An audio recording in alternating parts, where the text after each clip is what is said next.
interior do Pará, a Franciele inventou de olhar de um outro jeito que estava sempre ali à sua volta. Inventou de transformar caroço de açaí em tijolo. E ganhou 10 prêmios na maior feira de ciências do país, que é patrocinada pela Petrobras. A Petrobras apoia a pesquisa científica porque o conhecimento é a energia que move a vida das pessoas. Vamos inventar? Uma jornada pelo conhecimento.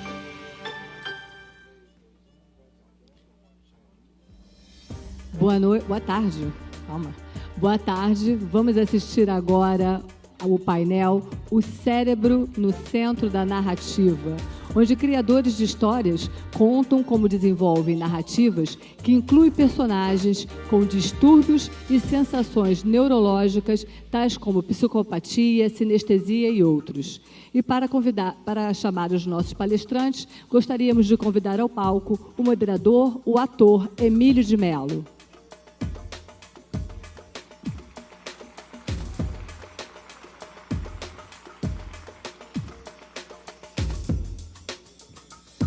Olá, boa tarde. Prazer estar aqui com vocês, moderar essa mesa tão incrível sobre o cérebro no centro da narrativa. Muito interessante esse tema. Eu me interesso muito por ele, pelo menos. Então, eu gostaria de chamar aqui na mesa, em primeiro lugar, o roteirista Braulio Montalvani.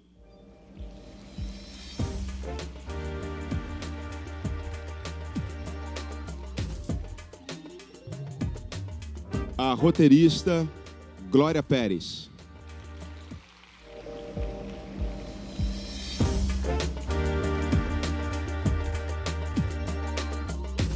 E, por fim, o diretor Fernando Coimbra.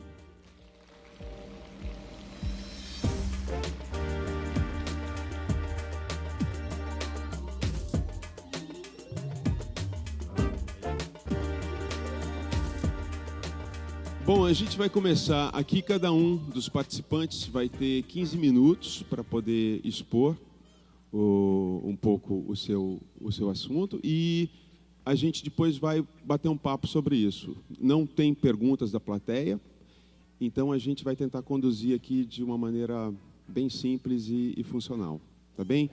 Então, quem vai iniciar o nosso bate-papo é o Braulio Montalvani. Braulio, você tem 15 minutos, eu vou ficar te ajudando, você não precisa ficar olhando ali para o tempo, não, eu vou fazer isso por você. E aí eu te aviso que se você tem 5 minutos, mais 1 minuto para você finalizar, tá ok? Tá ok, tá funcionando? Tá. Tá funcionando? Tá, acho que não, tá? Eu não estou me ouvindo. Vocês estão ouvindo? Então, né? Agora eu estou me ouvindo. Esse reloginho aí tá fazendo alguma coisa com o meu cérebro aqui. Não tá... Gente, boa tarde, obrigado. Primeiro, eu já vou pedir desculpas antecipadas, porque eu não estou acostumado a fazer isso que eu vou fazer agora, que é falar assim, sem perguntas. Eu só sei fazer palestra quando, na verdade, eu não faço palestra, as pessoas fazem perguntas e eu respondo. Então, se ficar muito ruim, vocês começam a vaiar e aí corta meu tempo, tá? Na boa.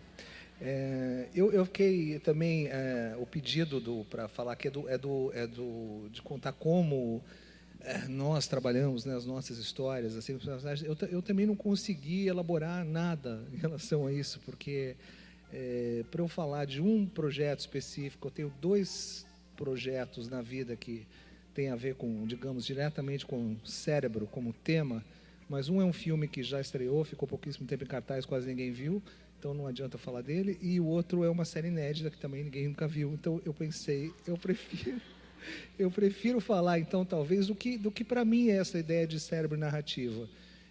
Eu já faz uns anos que eu leio muito sobre neurociência, eu adoro o tema. Eu vou até falar coisas aqui, mas de leigo, tá? Se alguém se interessar pelo assunto, leiam livros de especialistas, porque eu bagunço muito os nomes e os conceitos. Mas então eu fiquei pensando, eu fiz uma colinha aqui até, essa história, cérebro narrativo, e fui anotando o que me vinha à cabeça. E a primeira coisa que me veio à cabeça tem a ver, na verdade, com a própria origem do cinema.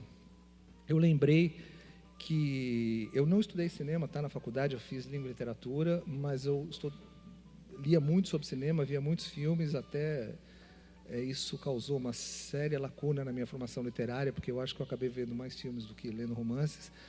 e poesia, mas, enfim, foi nessa época de faculdade, ou seja, nos anos 80, que eu descobri essas histórias do nascimento do cinema e que eu acho que tem tudo a ver com o cérebro. Porque uma história que tem... O que é o cinema? Né? É o registro do movimento, mas, na verdade, não é.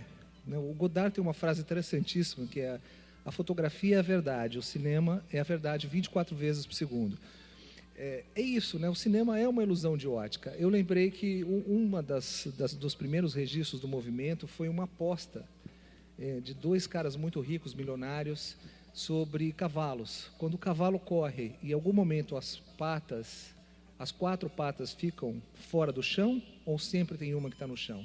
Os caras fizeram uma aposta e um fotógrafo da época desenvolveu um sistema para tentar resolver, quem ia ganhar a aposta, que foi uma série de câmeras fotográficas alinhadas numa pista. À medida que o cavalo corria, ele ia rompendo fios que ia fotografando. E quando você olha a sequência de fotos, né, você tem o cavalo, né, vários estilos, e dá para ver ali que tem um momento que as 4 patas ficam para cima. Se você desloca essas fotos a uma velocidade determinada, no começo do cinema era 16 fotos por segundo, depois passou a ser 24. Isso, a gente tem também na tecnologia digital, de certa maneira, a mesma coisa. Você engana o cérebro. O seu cérebro enxerga nessa imagem movimento, mas essa imagem não registrou de fato o movimento. Era o registro de uma sequência de fotografias, fotogramas de imagens fixas. Então, assim, o nosso métier de narrativa audiovisual já começa nessa coisa de enganar um pouco o cérebro. Quer dizer, quando você assiste a um filme, o movimento que você enxerga não é o seu olho que está vendo, é o seu cérebro. É um fenômeno que acontece dentro do cérebro. Aí, a coisa seguinte que eu me lembrei, novamente o cérebro e a nossa profissão. É algo também do começo do século XX, nos primórdios do cinema, na antiga União Soviética. Um diretor de cinema, todos eram experimentais naquela época, né? Todos estavam experimentando, tentando entender a linguagem. Um cara chamado Kuleshov, não me lembro o primeiro nome dele, ele fez um experimento de montagem. Ele chamou um ator do Teatro de Arte de Moscou, que era muito famoso na época, e filmou o cara olhando para a câmera. Falou assim: olha para a câmera, né? Você gasta para o Emílio aqui, Emílio, olha para a câmera. Ele olhando neutro para a câmera. Depois ele filmou uma mesa cheia de comida, um berço com um bebezinho e um caixão com um cadáver. Não era um cadáver, era um ator fingindo ser um cadáver, mas enfim, tinha toda a cara ali de morte. E ele montou isso. O que ele fez? Né? Na montagem primitiva ali, cortando e colando com uma fita, né? Alternou o rosto do ator e a imagem do bebê no berço, o rosto do ator e a imagem da mesa cheia de comida, o rosto do ator e o caixão com o defunto. O rosto do ator era rigorosamente o mesmo, ele não deu nenhuma intenção para o ator simplesmente estava olhando para a câmera.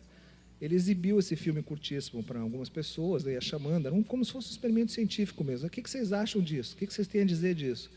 E segundo consta, né, na narrativa desses experimentos da época, as opiniões foram unânimes. Todos elogiaram o ator. Que ator maravilhoso! Como só com o olhar ele consegue expressar a fome, a dor, a perda e a ternura, né, com o bebê. Quer dizer, novamente, né, está no cérebro, né, não é o seu olho, é o seu cérebro. Isso o Hitchcock usou isso naquele filme Janela Indiscreta, que acho que esse sim todo mundo que trabalha com cinema ou TV conhece, né? Que ele também filmou o James Stewart, é o fotógrafo que está com a perna quebrada e fica observando o apartamento, que ele vê os fundos de um apartamento, da janela dele, tem várias janelas com vários apartamentos, com várias pessoas fazendo coisas diferentes, e ele não tem o que fazer, ele fica ali com a câmera, com uma lente zoom poderosa, bisbilhotando a vida das pessoas, até que ele acaba testemunhando um crime. Mas, pelo que o Hitchcock conta nas entrevistas que ele deu para o Truffaut, ele simplesmente pediu para o ator, para o James Stewart, ficar apontando a câmera para uma determinada, para diferentes direções ali, né, variando um pouquinho e fazendo caras. Faça caras.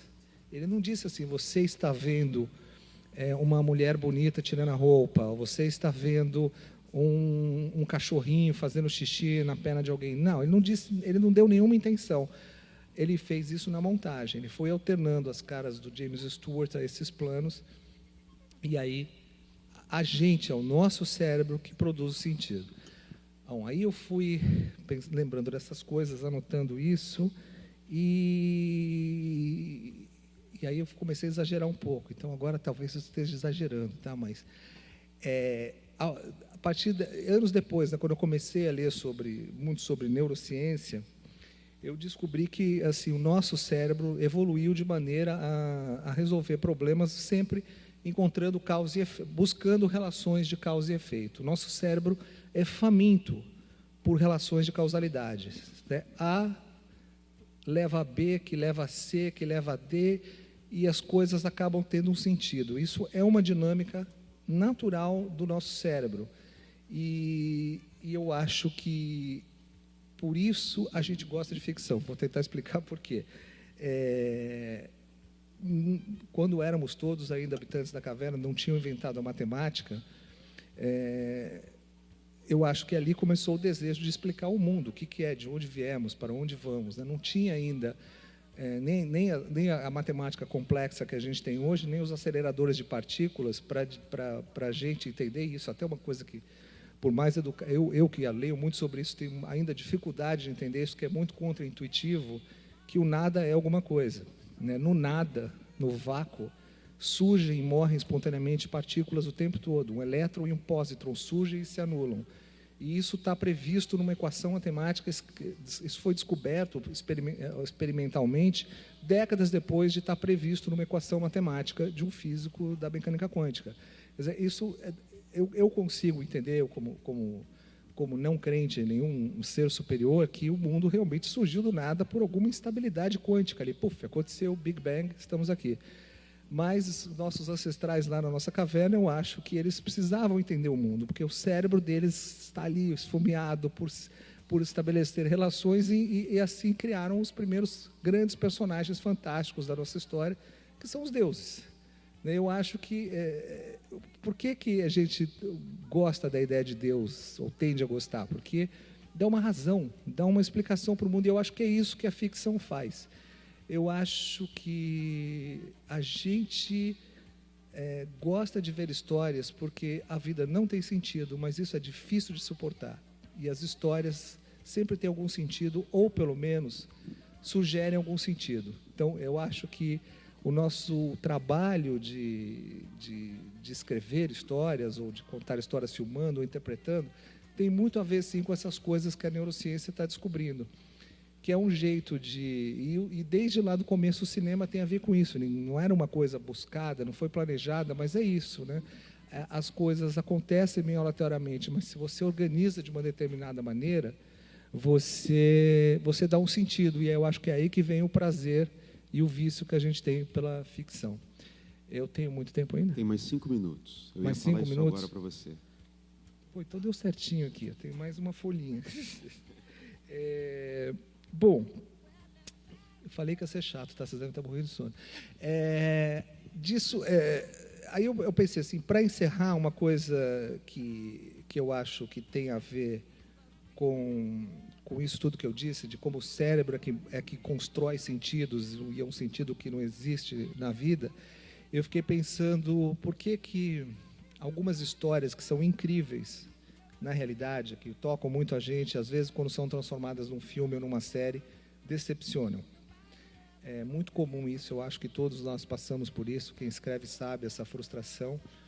E aí eu pensei nisso, né? Por que a gente tem essa dificuldade? Eu acho que é porque quando alguma coisa na vida afeta o nosso cérebro de uma maneira muito marcante, a gente tende a achar que aquilo automaticamente é transferível para todo mundo, mas nunca é, né? Tudo depende muito dessa construção que pode gerar algum sentido. Então eu fiquei pensando, histórias reais só podem funcionar bem se você tiver sempre a coragem de inventar em cima. Se você não transforma o seu material primário da sua história, né, a sua história em si, numa composição narrativa que produza, estimule o cérebro da maior parte do público a procurar relações de causa e efeito, né, você fracassa, não funciona. E aí, enfim, para encerrar, eu tive essa experiência como numa série inédita, que até tem a ver com o tema do cérebro, sobre pessoas com problemas mentais que cometem crimes, mas está inédita, não posso falar sobre ela. Mas nesse processo de desenvolvimento, tinha um episódio que era uma história que eu amava e o roteiro não ficava bom, o roteiro não ficava bom. E até quando eu desisti, eu disse, na época era o meu supervisor, o meu grande mestre, Guel Arraes, eu falei, puxa, Guel, mas a história é tão boa, que pena que não funciona. Ele disse, pois é, essa é uma lição que eu guardo para sempre. A vida é uma excelente roteirista, mas só entrega o primeiro tratamento. É isso, obrigado.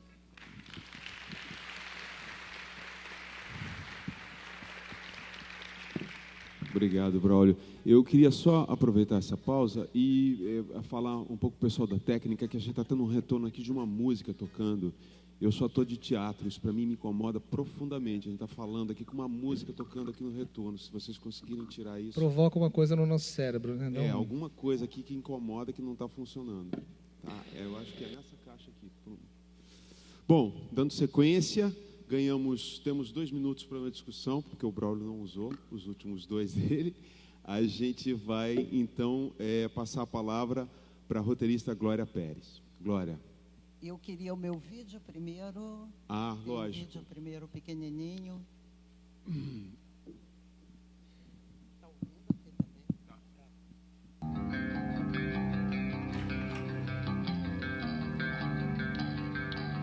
Para você.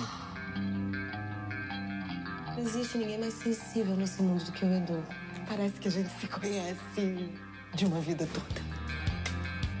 Eu conheço um campeão a quilômetros de distância. E esse é o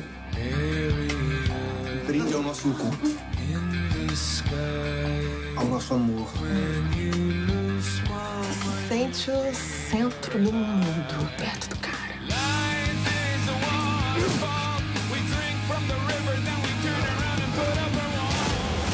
Esse ataque de um predador. Psicopatas matam porque se sentem seguros. Eles não se parecem com as pessoas que fazem essas coisas. O que ele busca é a sensação de poder, a sensação de ter a vítima ali, completamente dominada. Nós já vasculhamos tudo. O cara não deixou rastro. Deixou sim. A mente dele tá aqui.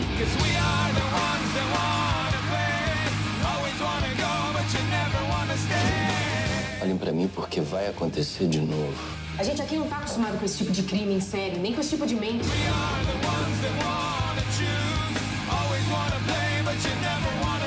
Ele tá numa fase de euforia. Não vai parar por aí. Você não vai deixar esse assassino escapar. É festa. São meus problemas fazendo a festa.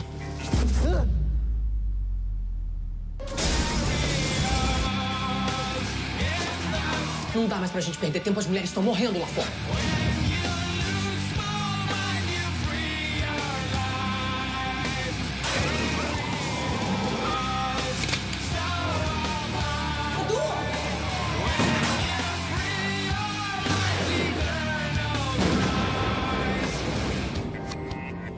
Vocês ficam tão preocupados em traçar um perfil pro serial killer que não enxergam, não tem um ali, bem diante do seu nariz.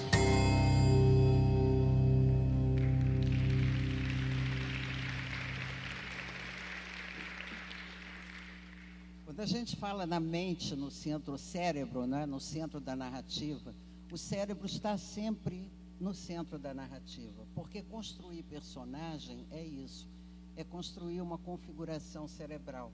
Um cérebro cada cérebro tem uma maneira de enxergar o mundo e tem um grau de sensibilidade ou de insensibilidade contida nisso, não é? Então, nós costumamos, por exemplo, poeticamente, dividir a capacidade de sentir, de se emocionar, da capacidade de racionalizar, atribuindo uma coisa ao coração e outra coisa ao cérebro. Mas tudo é cérebro. E construir personagem é exatamente construir essa dosagem, essa configuração. Esse que nós acabamos de ver é o Edu. O Edu é um príncipe, é um homem bonito, sensível, carinhoso, romântico, bom namorado, bom amigo. É um príncipe e, ao mesmo tempo, é um predador. Tudo isso cabe numa pessoa só? Cabe.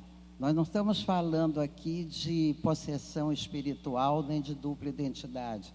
Nós estamos falando de alguém tão compartimentado, um cérebro tão compartimentado, que é capaz de viver esses universos, esses diversos universos mentais, ao mesmo tempo e com a maior facilidade. A inspiração básica do Edu foi um serial killer americano, Ted Bundy, e o psiquiatra, um dos psiquiatras, né, que entrevistou o Ted Bundy, dizia que ele era tão compartimentado que poderia ser uma pessoa diferente para cada um. Esse realmente é por isso que o serial killer, no caso, o psicopata, que não seja serial killer, é sempre um tipo tão rico para a dramaturgia, né? Exatamente por essa capacidade que ele tem de enganar, de se multiplicar. Ele é sempre um vilão, e o vilão, a gente sabe, anima a trama, faz a trama andar, né? E, ao mesmo tempo, são personagens que nos desafiam, como espectadores e como escritores também. Eles nos desafiam porque é muito complicado. Você pode imaginar a maldade, até em nível muito grande, mas é muito complicado você conseguir se conectar com essa ideia de alguém tão absolutamente desconectado do outro, de qualquer possibilidade de emoção, que não tenha ou não sinta a menor empatia por outro ser humano e que possa viver essa liberdade absoluta de não ter culpa e de não ter remorso e de poder fazer qualquer coisa, né? É muito difícil como espectador também, é algo que impacta a gente. Quando a gente vê uma grande maldade, ou num filme, numa peça, numa novela, aquilo toca na gente, mas não te impacta da mesma maneira que você ter que imaginar como é que pensa, que vive um tipo como o Edu, um serial killer, no caso, né? Que aí é um psicopata em nível máximo. E ele também nos desafia como criadores, porque exatamente por essa capacidade de se multiplicar, ele também é um criador de personagens. Então, quando você escreve sobre um psicopata, é meio que você tem que trazer para você aquela imagem da matriosca, porque ele é vários num só. Ele vai ser o namorado perfeito aqui, ele vai ser o amigo ideal ali. Ele é um camaleão, eles são craques nisso, né? Ele vai sempre corresponder à expectativa que aquela pessoa tenha dele. E ele vai sempre se utilizar de alguém. Então, você tem que usar essa mente para construir essa personagem. A primeira coisa, a partir desse princípio, é alguém que tem uma configuração cerebral que o impede de sentir qualquer empatia por outro ser humano. Aí você vai juntar isso a um temperamento, que o temperamento vai fazer com que essa característica se expresse das mais diversas maneiras. Se ele for uma pessoa preguiçosa, por exemplo, um psicopata preguiçoso, ele vai ser aquela personagem que vai viver anos, a vida toda, nas costas de alguém, como aquele pobre coitado, que a gente diz, meu Deus, não teve sorte na vida, sempre despertando muita pena, muita piedade. E quando você abre os olhos e faz as contas, todo mundo deu tudo para ele a vida inteira, né? Ele viveu às custas de todos a vida inteira. Se ele for uma pessoa ambiciosa, ele pode ser um político, ele pode ser um executivo. Se ele tiver uma natureza violenta, ele vai partir para o assassinato, ou ele vai ser um serial killer. Depende tudo da dosagem dessa condição cerebral com o temperamento.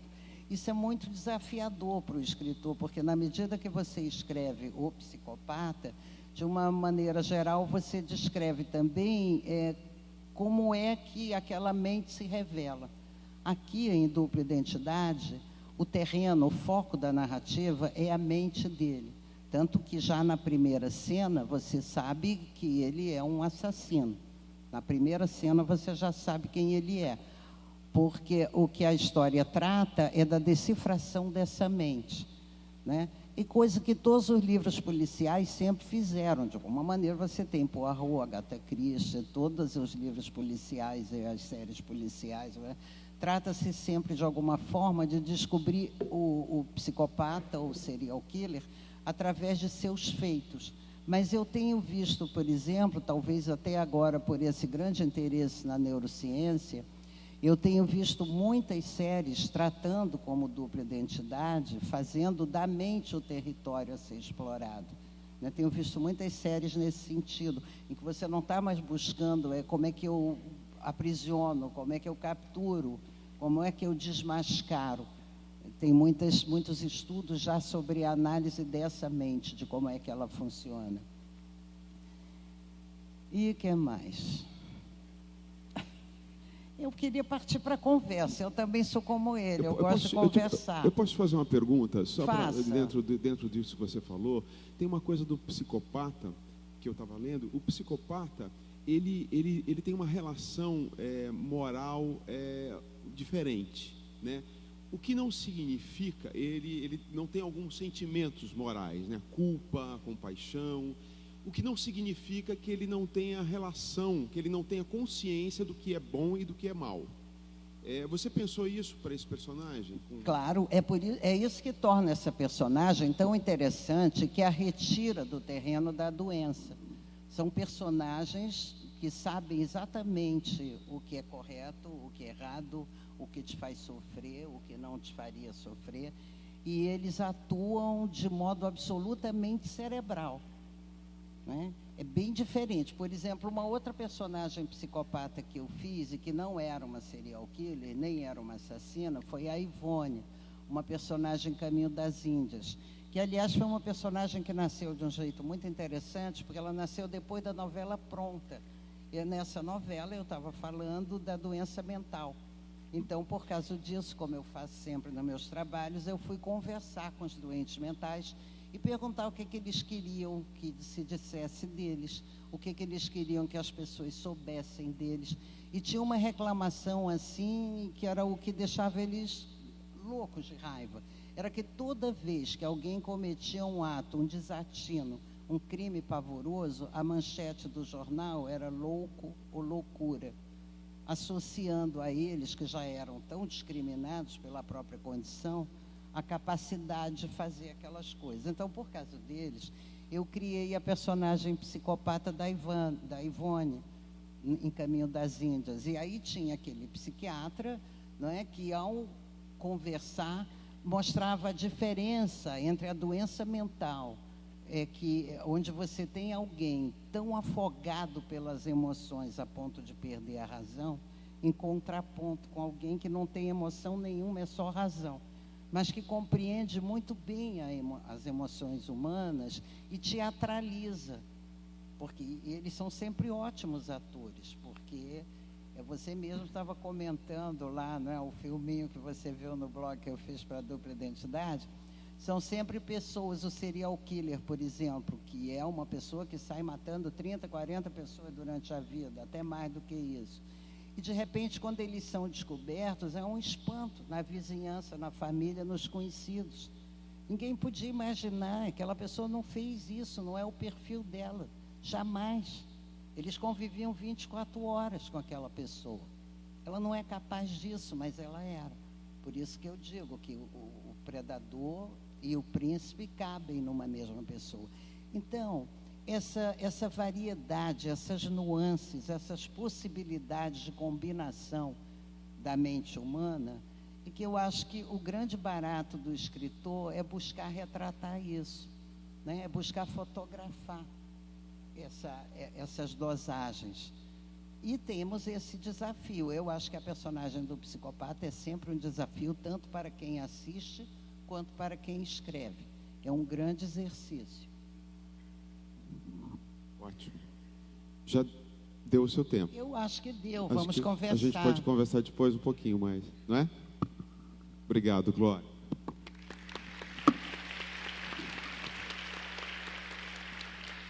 Então agora vamos passar a palavra ao último participante, Fernando Coimbra, que é roteirista também. Você foi roteirista dos seus filmes, né? Diretor e roteirista. E ele vai falar um pouco aqui pra gente. Estão me ouvindo? Então, boa tarde. Bom, vou tentar ser sucinto em 15 minutos. Meu grande pavor até chegar aqui era tentar falar tudo em 15 minutos, porque eu tendo a devagar demais. Mas eu até botei uma colinha aqui, igual o Braulio, para tentar ser objetivo, mas você vai me gritando aí. Bom, tem milhões de coisas que a gente pode falar sobre esse assunto. E tanto como roteirista como diretor, fundindo as duas coisas, porque tanto as coisas que eu quero falar aqui, algumas eu escrevi, dirigi, outras eu só dirigi, mas meio que depois de um tempo se funde tudo na hora que a gente está criando ali. Eu queria falar um pouco das escolhas que a gente faz quando vai contar essas histórias, porque assim, tem mil maneiras de você contar, mas se você, dependendo do objetivo que você tem com aquela história que você quer contar, você toma um partido ali. Então eu queria falar uma coisa que já gerou uma polêmica ali atrás. Falar um pouquinho do Lobo Atrás da Porta, que é meu primeiro longa. Espero que uma quantidade mínima aqui tenha visto. Se não tiver visto, espero que veja, mas eu vou falar aqui, enfim.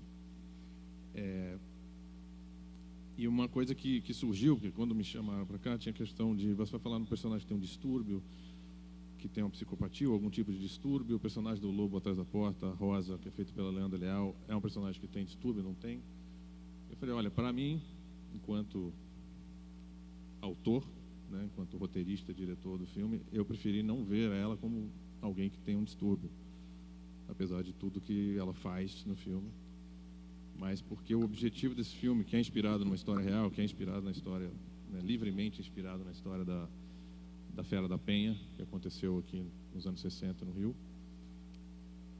O que me chamou a atenção quando eu li as coisas sobre a Fera da Penha é a forma como era tratada na imprensa, a forma como sensacionalista que foi tratado o caso, e que tinha essa coisa, né, da loucura, da bestialidade, que ela era uma fera, que ela era um monstro, como se ela não fosse parte da humanidade, vamos dizer assim, que até o psicopata, tudo isso é parte de ser humano de alguma forma. Então, não é uma coisa fora da gente, é uma coisa muito próxima da gente. Então, meu intuito era mergulhar naquilo e ver o quanto essa história estava próxima da gente e não adotando nenhum tipo de distúrbio para esse personagem, até porque a história, antes dela cometer o crime e depois dela cometer o crime, foi sempre uma pessoa que não tinha nenhum tipo de comportamento fora do comum, nenhum tipo de comportamento agressivo, nem nada assim. Então eu queria entender como é que uma pessoa, que podia ser qualquer um de nós aqui, chega ao ponto de fazer o que ela fez. E talvez o que vai diferir ela da gente, né, vai diferenciar da gente, não posso falar aqui para todo mundo, que eu não sei se tem algum psicopata na plateia, mas o que vai diferenciar da maior parte das pessoas é que ela cruzou uma linha ali que a maior parte de nós não cruzaria. Na situação extrema que ela estava, a gente até pensaria em cometer um crime daquele, mas se deteria, né? E ela não se detém. Então, talvez tenha ali alguma coisa. Mas para construir esse personagem do ponto de vista dela, porque o filme é contado do ponto de vista do Bernardo, que é feito pelo Miriam Cortaz, e da Rosa, que é a Leandra, e tem a parte que não é ponto de vista de ninguém, a parte objetiva. Para entrar dentro dela, não podia ter um julgamento dela, nem dele, porque eles estão contando a versão deles. Então, o meu olhar era tentar não julgar se é bem, se é mal, se é errado, se é certo, mas tentar entender como é que cada um viveu, viveu essa história, e principalmente essa coisa de adotar o ponto de vista deles, a narrativa subjetiva, era para ver isso, como isso funcionava dentro da cabeça deles, tem dentro de alguma lógica, sendo verdade ou não o que aconteceu ali, o que eles estão contando, aquilo é a história deles. E com a Leandra Leal, a gente, quando começou a ensaiar, ela chegou com a coisa do psicopata. Ela falou, eu estava lendo sobre psicopatia, e eu acho que tem muita coisa a ver. Eu acho que, de certa forma, ela é uma psicopata. Eu falei, eu acho que não, mas vamos lá. Aí ela começou a ler para mim as coisas que caracterizam, né, as 10 itens ali que caracterizam. Se você tiver 3 ou 4 daqueles itens, você pode ser um psicopata. Inclusive, vários deles eu me identifiquei com eles. Eu falei, será que eu sou psicopata? Mas isso foi bom, essa coisa de se identificar, até porque você vê que são várias coisas que né, na verdade, é a junção de todas essas coisas, ou de várias dessas coisas, que vai tornar a pessoa, né, psicopata, de certa forma. Então, aquelas várias coisinhas que tem ali, meio antissociais, meio não sei o quê, várias pessoas podem ter normalmente, né? E para ela serviu, né? Eu queria falar mais aqui. Para ela, aquela coisa do psicopata, aquele estudo do psicopata, ajudou. Então eu falei para ela, se isso está te ajudando a compor o personagem, maravilha, vai em frente. E a gente vai se entendendo. Eu prefiro não classificar. Eu não quero julgar esse personagem, nem classificar. Até perderia o propósito do filme. Para mim, se eu classificasse ela como psicopata, pronto, eu estaria meio que fazendo de novo o que foi feito na imprensa, e ela seria, né, meio que uma pessoa especial, fora, né, do normal.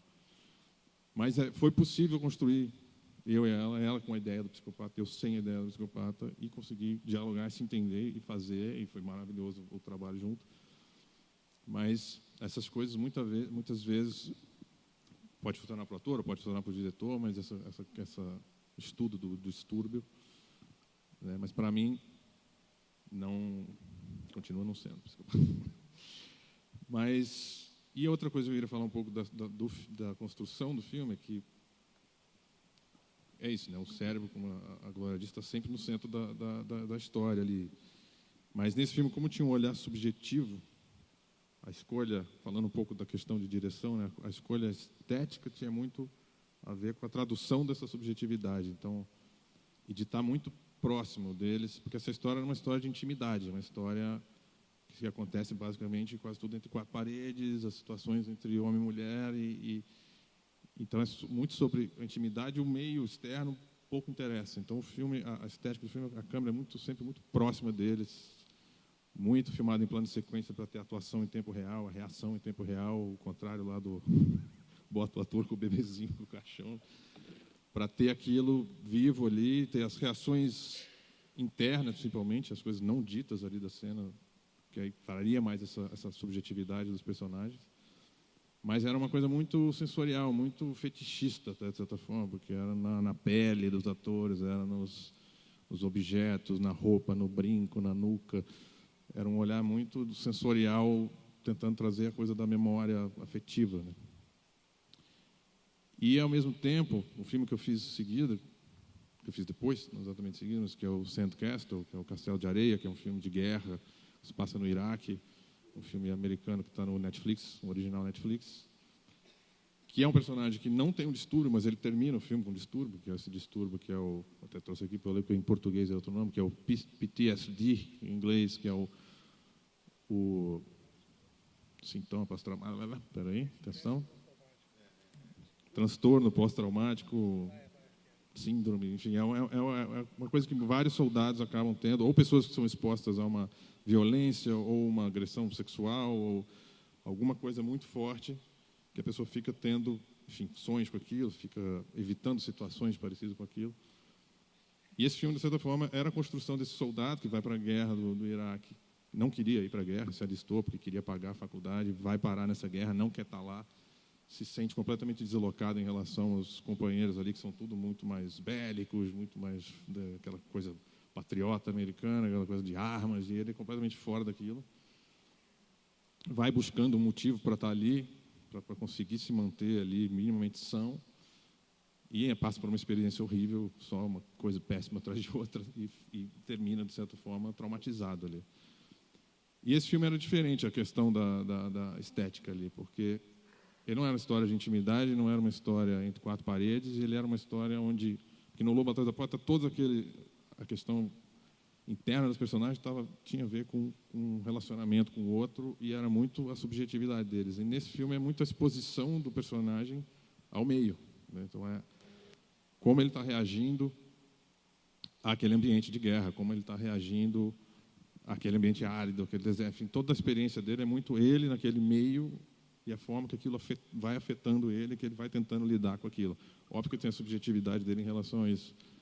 Mas, na hora de filmar, foi uma opção muito racional ali de fazer o contrário ali do Lobo, de ficar mais aberto, de nunca ter o fundo desfocado, de nunca ter aquele personagem com o rosto e o fundo é um blur ali, era uma coisa de inserir o cara o tempo inteiro, fazia poucos planos fechados, só quando era muito necessário a gente fazia um primeiro plano, quando era um momento muito, até para valorizar isso, a gente tem um primeiro plano muito fechado, quando era um momento muito subjetivo, interno, solitário dele ali.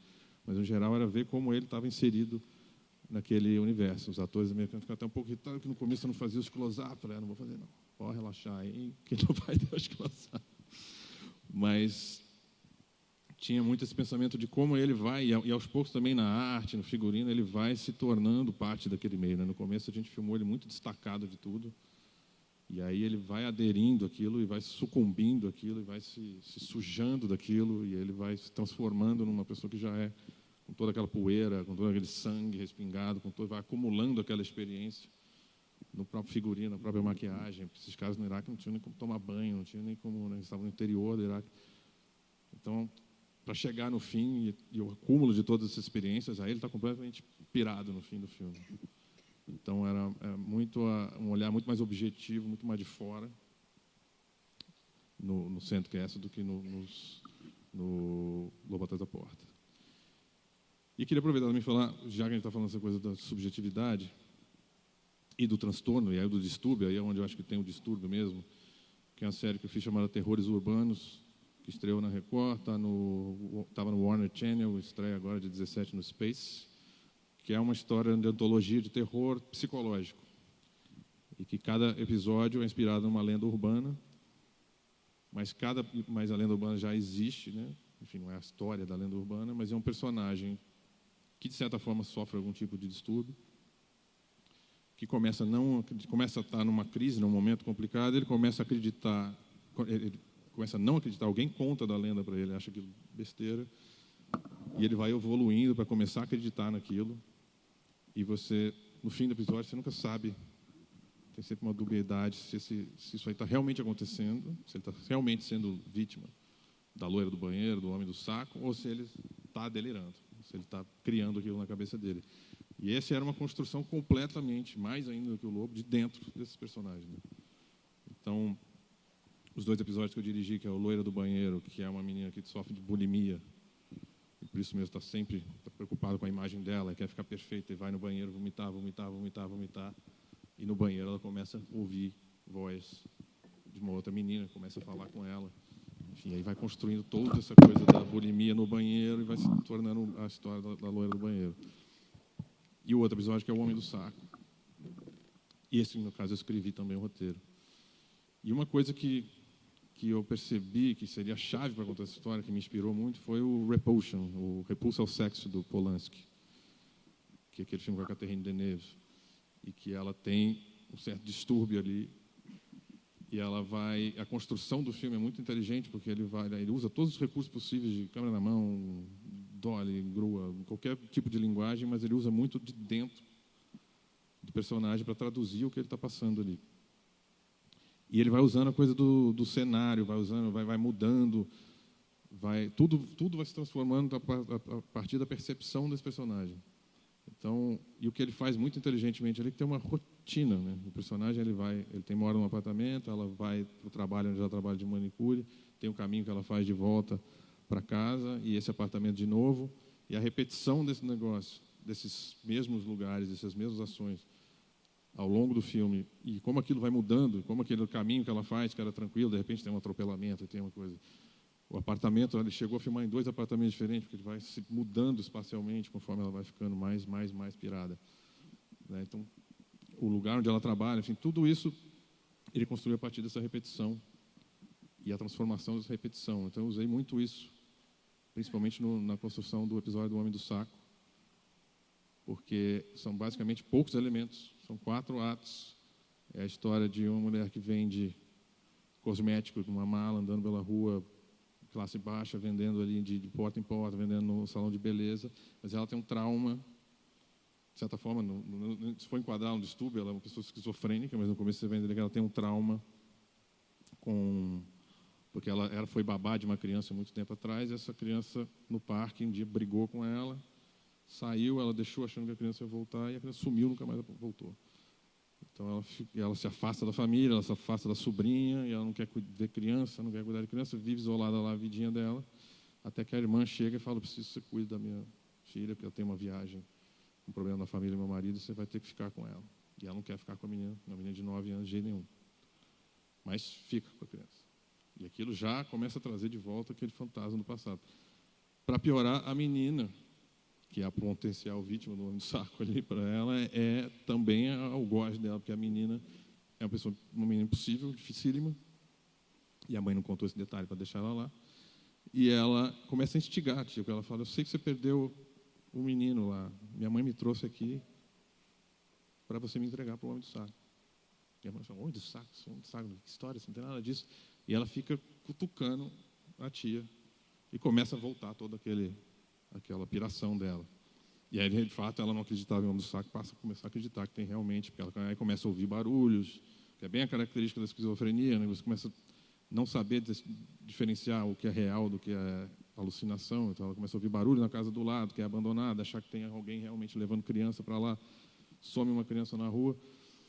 Mas o episódio é todo construído em cima de rotina. Então, cada ato, dos 4 atos, começa com ela puxando a mala para ir trabalhar, e cada hora é num mood diferente ali, porque conforme a coisa vai degringolando, você vai vendo aquilo de uma forma diferente. A casa dela tem isso, o trabalho dela tem isso. Então, da mesma forma do Polanski ali, a gente foi trabalhando os elementos do sabonete, porque ela vende sabonete, e uma das teorias do homem do saco é que ele pega a criança, mata para fazer sabonete. Então, ela está vendendo sabonetes artesanais, a sobrinha vê o sabonete e já fala, porra, aí é o homem do saco, caralho, você vai virar sabonete. E o sabonete dá problema, que ela está vendendo, artesanal, e aquilo... Aí uma coisa também, um recurso que funcionou muito, tanto no Loeiro do Banheiro quanto no Homem do Saco, foi usar o sonho também. Tem 2 momentos que tem um sonho, que os personagens têm um sonho, só que depois esses sonhos reverberam na realidade. Então, nesse episódio, ela sonha uma coisa espelhada com uma ação que já aconteceu, que ela ouviu o barulho do vizinho, levantou e foi dormir no quarto da sobrinha. Ela acontece isso de novo, quando ela vai para o quarto da sobrinha, a sobrinha não está, e você acha que isso não é um sonho no começo. Ela vê o homem do saco, puxando o saco, descendo a escada com a menina dentro, gritando, quando ela chega lá embaixo, o homem foge e tem um monte de sabonete. Que ela já está naquela pilha de sabonete dentro do saco. No dia seguinte, ela pede mais sabonete, no fim do dia dá problema com o sabonete, vai um cara entregar o sabonete na casa dela, bota o saco, o sabonete no mesmo lugar. E ela começa a montar. Então, tem todo um jeito de construir psicologicamente como ela está olhando para a realidade, está construindo uma loucura ali, através dessa repetição, que é quase música minimalista. Você quase sabe, tipo uma coisa meio de você tem poucos elementos, você escolhe ali 4 elementos e vai trabalhando a variação deles, trabalhando a variação até o final. Então, esse tipo de construção econômica de poucos elementos e como isso muda a percepção do personagem, como isso está misturado, né? Então, porque a maneira que está filmado ali, o que é subjetivo, o que é objetivo, é tudo uma coisa só. Você vai cortar. Não. Pode profissionalizar. Falta 5 minutos, 2 minutos, não, 30 segundos. 1 minuto, vai. Te dou 1 minuto. Dá? Você podia passar o teaser do Homem do Saco só. Então, isso. Que tem 1 minuto. Se der. Só para vocês terem uma mínima ideia do que eu estou falando. Né? O que eu estou falando aqui, ninguém sabe o que é. E aí, Jane, o que você tem de novidade hoje? Uma nova marca de sabonetes artesanais. Coisa boa? Eu ia vender coisa ruim pra vocês. Oi, Rose. Julinha. Entra. Vamos ver seu quarto? Eu acho que eu tô pronta. Tá pronta pra ficar com a tua sobrinha? Minha mãe disse que você tem problema com criança por causa do menino que sumiu. Quem pegou ele? O homem do saco?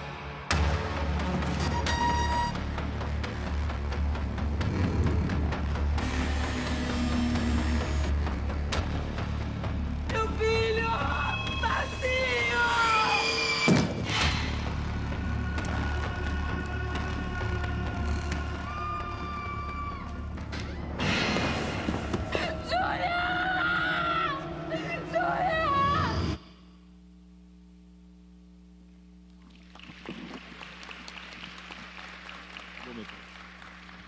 Dá uma vontade de ver, né? Bom, a ideia é essa. Bom, a gente ainda tem 10 minutinhos aqui para falar um pouco. Eu queria aproveitar um pouquinho, assim, em cima do que foi falado, e começar pelo que o Braulio falou. Ele começou a falar da mentira, né? De como a mentira faz A gente constrói uma verdade através da mentira. Toda vez que alguém vem me abordar falando de um trabalho, querendo elogiar um trabalho que eu estou fazendo, as pessoas falam, nossa, muito bom, muito realista. E eu sempre fico achando que isso quer dizer que as pessoas se identificam de alguma maneira com o trabalho, ou seja, elas veem uma realidade ali retratada. E quanto mais elas acreditam naquela realidade, mais elas gostam do trabalho. Eu estou falando de uma maneira bem o público comum, né? Aí, uma coisa que eu fico pensando às vezes, é que a realidade está cada vez mais inverossímil. Principalmente quando a gente trata de personagens, todos nós aqui construímos personagens, né? Nós temos essa coisa em comum. Quando a gente constrói personagens que têm algum desvio psíquico, algum distúrbio psíquico. A minha pergunta, a minha provocação para vocês é um pouco falar sobre isso. É uma coisa que eu me pergunto muito às vezes. A verossimilhança. Até que ponto a gente, na construção de um personagem, de uma história, a gente tem que ser fiel à verossimilhança, porque se a gente quiser retratar a realidade, a gente tem que ser inverossímil. Isso parece um paradoxo, talvez seja um paradoxo, mas para mim é uma questão muito importante. Quando eu até comentei hoje com a Glória, falando que eu vi no blog dela, uma mulher contando a história do marido, que ela só entendeu que o marido dela matou 37 pessoas, 34 pessoas, né? 34 mulheres, quando ele, no julgamento, ele assumiu a culpa dos 34 assassinatos. A hora que você olha aqui, você fala, não, isso não é possível. Essa mulher está mentindo. Não é possível que ela não via esse homem. Qual era o momento onde ele matava essas 34 mulheres? Enfim, eu queria só colocar isso para vocês, assim, falar um pouco dessa verossimilhança. Como é isso para vocês na construção de um personagem, de uma história? Vocês acompanham isso? Eu sei que quando eles escrevem um roteiro, cobram muito da gente isso. Não, isso tem que ser verossímil, tem que ser, né, a gente fica perseguindo uma verossimilhança. Mas até que ponto a gente pode, às vezes, se livrar da verossimilhança para entrar na realidade? Essa é a pergunta assim, que eu tenho para fazer para vocês. Não sei se isso gera alguma discussão. Tem mais uma hora? Olha, eu acho que a figura, por exemplo, por isso que eu falei para você que a personagem do psicopata é desafiadora, não é? Porque é algo que foge completamente à observação que nós temos dos seres humanos desde que nascemos, a ideia de alguém sem nenhum vínculo, com essa liberdade absoluta de não ter culpa nem remorso de poder fazer qualquer coisa. Isso é uma coisa muito difícil como escritor. Como escritor, a gente tenta entrar na pele do outro. Mas isso é muito difícil, é um exercício mental onde a gente não chega, a gente supõe. Mas é muito difícil você chegar a essa sensação, né? Por exemplo, quando o Bruno foi fazer esse papel, o que eu dei para ele? A imagem de um tigre, era um leopardo em posição de ataque, eram os olhos do leopardo. Então, eu dizia para ele, é isso que você tem que capturar para poder interpretar, porque essa é a maneira de olhar para o outro. O outro é uma presa, é alguém de quem você quer algo, que vai te satisfazer, ou pela sensação de poder, ou porque você quer algo dela, você quer puxar-lhe o tapete, qualquer coisa que seja. Mas você vai olhar com essa indiferença que o tigre olha para a presa. É simplesmente uma presa. Então, eu acho que isso é um desafio para o público também. E o que eu vejo agora, que tem muitas histórias, como a gente comentou falando de psicopatas, é que as pessoas estão muito interessadas, ficam muito interessadas em tentar descobrir como é que eu posso me proteger disso, como é que eu posso reconhecer isso, esse tipo de pessoas, porque é complicado. Não é? Você vê pelos exemplos práticos que as pessoas nunca conseguem. Quando vocês estavam falando de filme, vou só falar mais essa coisinha, eu lembrei de um filme que é muito interessante para mostrar assim, a diferença entre a maldade e a psicopatia. É claro que o psicopata tem que ter... Eu falei do Ted Bundy porque, evidentemente, ele teve psiquiatras que o diagnosticaram assim e teve atitudes que a gente vê que só um psicopata teria. Ok. Outras personagens podem ter atitudes cabíveis a um psicopata, mas se eles não foram analisados como tal, também está se usando esse termo de uma forma muito, né, de qualquer jeito. Todo mundo é psicopata se bater no seu carro, aí também não é bem assim. Mas tem um filme, A Malvada, que todo mundo deve ter visto esse filme.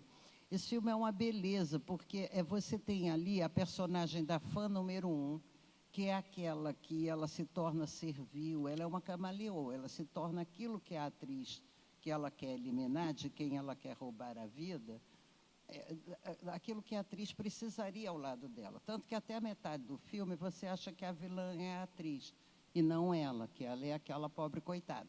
Então, tem um determinado momento que ela se une com um crítico que tem implicância com a atriz, que quer derrubar a atriz. Isso é muito interessante, esse momento, porque você vê a diferença, que é uma questão de limite também, às vezes, entre o psicopata é capaz e o que o mal é capaz. O crítico, que é apenas um cara mau, ele vai até certo ponto, mas quando chega num ponto, ele recua, ele não ultrapassa. E ela ultrapassa, ela destrói a atriz completamente. E no final desse filme, a última cena é muito interessante, porque ela não termina nem com a atriz, nem com a que roubou o lugar da atriz. Ela termina com aquela fã número 1 que vai procurá-la e que provavelmente vai ser na vida dela o que ela foi para a atriz. E enquanto ela está esperando que ela venha, porque agora ela tomou o lugar da atriz, ela é a grande estrela, ela fica multiplicada nos espelhos. Olha o camaleão. Ela será aquilo que cada um precisar que ela seja. É isso. Eu achei a sua pergunta interessantíssima. Tentando responder a pergunta do Emílio, né, do verossimilhança e verossimilhança. Tem uma coisa que é muito comum entre roteiristas. A gente fala, quando uma notícia muito maluca acontece, na verdade, hoje, todos os dias, basta acompanhar a política, né? Você fala, caramba, se colocar isso num roteiro, ninguém vai acreditar, né? Então, isso é um fato e que tem a ver com aquela lição que eu aprendi do Guel, que eu disse antes, né? A vida é uma excelente roteirista, mas só entrega o primeiro tratamento, né? Eu tendo sempre a pensar que a questão do verossímil sempre tem que ser construída internamente. Eu acho que se você tentar realmente fazer parecer real, para mim, eu não sei fazer isso e eu considero, na verdade, um grande equívoco. Eu acho que a arte não faz parecer real, ela faz que você sinta algo como verdadeiro, por mais absurdo que seja. Pode ser duas lesmas, os seus personagens, entendeu? Mas os sentimentos das duas lesminhas vão ser verdadeiros se construídos com verossimilhança interna. Então, eu acho que... Eu não sei responder a sua pergunta, mas foi a única coisa que eu soube dizer que me ocorre em relação a isso você achar que um simples transplante da realidade... eu não digo que nunca funcione, pode ser que funcione, mas, via de regra, você não vai conseguir. Né? Vai num lugar que, quando você bota no papel e depois, quando você abre câmera e os atores... tudo que tem de absurdo na realidade não vem... Cidade de Deus, eu acho que é um exemplo de realidade incrível, né? O Cidade de Deus, de uma realidade, é um retrato da realidade aquilo, né? De uma certa maneira, as pessoas se viam ali dentro, as pessoas, né? Daquela situação. A gente ficava com medo quando a gente assistia. Então, quer dizer, ali era um retrato, mas transplante olha só que interessante, que o Cidade de Deus foi baseado no romance do Paulo Lins. Então, já foi algo que alguém que viveu aquilo de perto e ouviu aquelas histórias de perto transformou em matéria literária, né? É um romance assim, dá para fazer 5 longas-metragens. Quando eu fui adaptar, eu, junto com o Fernando Meirelles, assim, o que a gente juntou de personagens... Por exemplo, o personagem do Matheus, da Schergalho, Sandro Cenoura, ele é a fusão de uns 3 personagens do romance, num só. Quer dizer, já é uma manipulação tremenda do que está no romance, que provavelmente o Paulo manipulou também, né? O Paulo também deve ter tirado ali, isso aqui junta, e você já está transformando a realidade numa representação. E eu acho que o que dá o efeito de verdade do Cidade de Deus, eu não acho que seja uma imitação da vida real.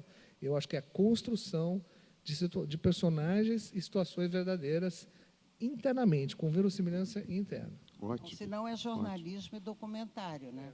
Eu acho que o que o escritor faz é isso, você observa a realidade, o resto é intuição. Você traz para dentro da tua intuição e recria aquilo.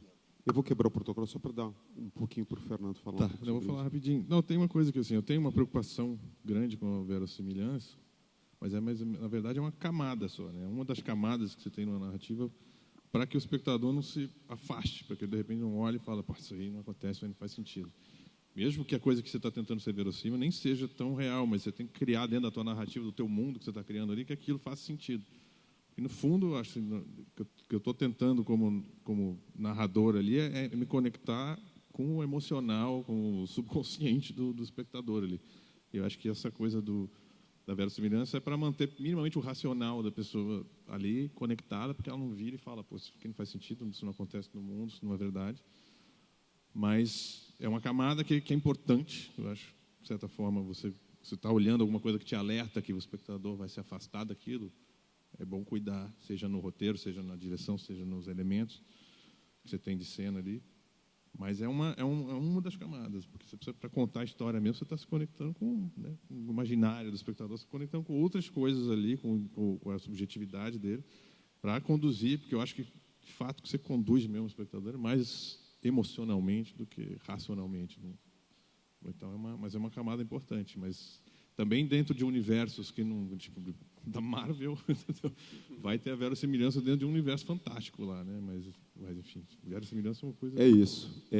Gente, tem uma coisa vermelha aqui pedindo para eu encerrar. Queria agradecer a participação de todos, dizer que foi uma honra estar aqui no palco junto com esses 3 artistas incríveis.